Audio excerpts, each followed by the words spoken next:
So, the big question is, what is your retirement number? Big question, right? One thing to know, it totally varies. It totally varies person to person what you're going to need in retirement. One thing to do, though, that I found very helpful is set a number that's going to motivate you. Set a number that's going to motivate you to save. You know, I set a number that was kind of way out there that I didn't think I was going to achieve. You know, and when I retired on a little over $500,000, as most of you know by now. That number wasn't what I had set. You know, it just wasn't. But it gave me the motivation to save. And if I didn't have that motivation by that mythical number I had out there, I wouldn't have saved as much as I had, and I wouldn't have been able to retire at 59. So I've got 4 ways that you can think about setting that retirement number. There are different views on this. But you've also got to determine stuff like, are you going to be caring for elderly parents? You know, that can be a big burden on what you're going to be spending in retirement. Do you have kids that still rely on you to help them out? And I'm not talking about time to time. There are some children that still depend heavily on their parents into their late 20s, 30s, even 40s. I know of some people that have children living with them who are still in their early 40s, late 30s. If that's what you want to do, hey, that's fine. But you better know that going into retirement in order to set your number higher, right? So here are 4 ways that you can determine that. The first way is just through the FIRE movement. And you got to remember this, though. A lot of people in the FIRE movement, they retire very early, 30 years old, 35 years old. That's not me. I retired at 59 with $500,000. And if any of you are interested in, ways to do that, consider subscribing to this channel. We've got a big community of people doing that. And we're tossing ideas back and forth, and we're doing great. So if you're interested in that, subscribe and like this video if you like it. So the FIRE movement, they recommend 25 times your annual salary is needed to retire. To me, yes, I get it if you're retiring very, very early. I totally get that. But it seems a little excessive, right? Obviously, hey, if you could do it, more power to you. And you'll be able to deal with retirement so much easier, right? Let's say you retire at 50 years old with 25 times your annual salary. I mean, you're pretty much set. Unless you have debt up the wazoo, you're pretty much set, right? So FIRE movement, that's what they recommend. 25 times your annual salary. To me, that's excessive. But hey, that's what they believe in. And if you do, maybe you'll go by them. The second one is, and this is through Fidelity, what they recommend is by the time you're 30 years old, that you will have the same salary that you're making at 30 years old saved by the time you're 30.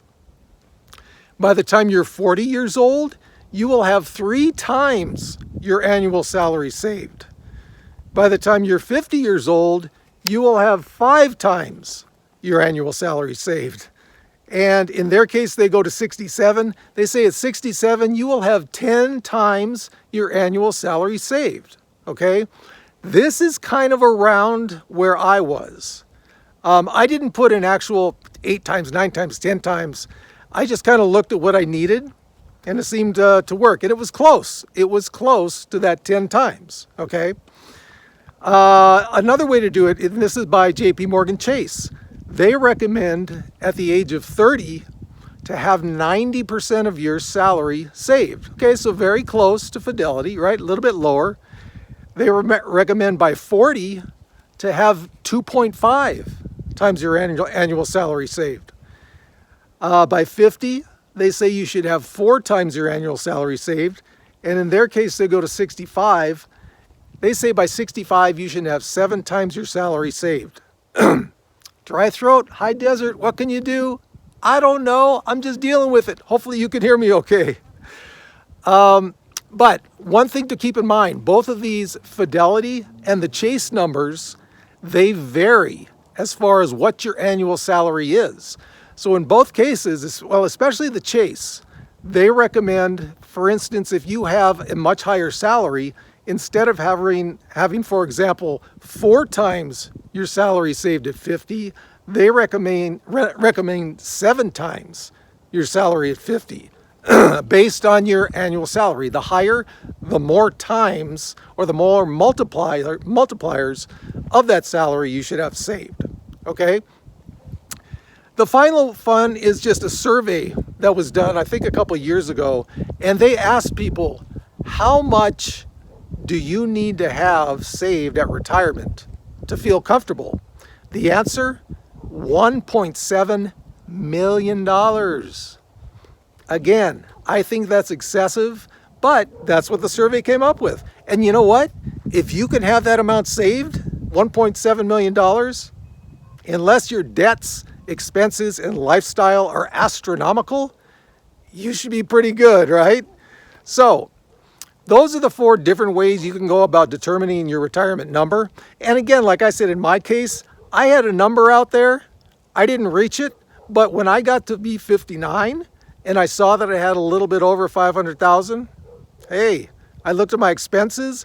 I looked at the cost of living of the places I was going to be living at, and it seemed to work, that it would work for me. So, your number can change over time. It doesn't have to be static. That number can change as your life evolves, as different things come into play. You could have an elderly parent that, needs health care. That's going to bump your number up, right? Unless they're, like in my case, my mother was a veteran, so a lot of her expenses were covered by the VA, which thankfully helped us so much. But those are things you're going to have to determine. Do you have a child that needs medical care, constant care? It's another thing that's going to bump that retirement number probably way up. This isn't, so you might have a different number at 40 than you will, say, at 55. So many things can influence that, right? Will you have additional children? If you're older, will you have children at an older age? So let's say you're 60 and you have a child who's 12. That's going to affect your number. So again, these numbers are not meant to be static, but it's very good to have just an idea. What's my number? What does it need to be? You need to have an idea because that will motivate you to keep saving. If you say, I need $800,000, well, if you're 40 and you've got 100,000, that's really going to motivate you to save, right? So anyway, that's what I got in this, guys. And as always, hope everyone is doing well. I don't know if you can hear that, but we got a jet going overhead here in the high desert. Woo! Keeping us safe, baby. Keeping us safe. And just remember, guys, on top of everything, stick to your guns. Because as always, we got this.